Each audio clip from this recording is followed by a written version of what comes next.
አልነግረውም እንጂ በከፋው ሰዓትና በመሞት ጊዜ ለኔ ይሁን ብዬ ጸለይኩባቸው ጊዜያቶች ብዙ ነበሩ።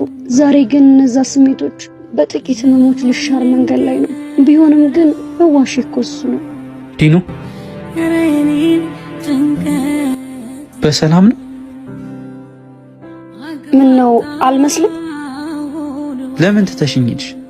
ለዚህ ነው የተውሽኝ? ቆይ ለምን አልተከተልከኝም? ዛሬም ነገም እንደምወድሽ ታውቂያለሽ። ነገር ግን ነገ ያስፈራኛል።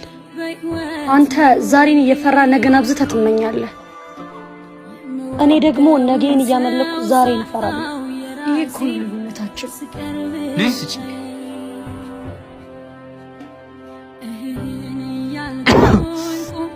አየህ፣ እንደ ሳምባህ ልብህም ስስ ነው። ልቤ እንደ ሳምቤ ስስ ቢሆን ያንቺን መሸከም አያቅተኝም። የመጨረሻ ሲጋራሽ ነው ይሄ። ለፍቅር ጅማ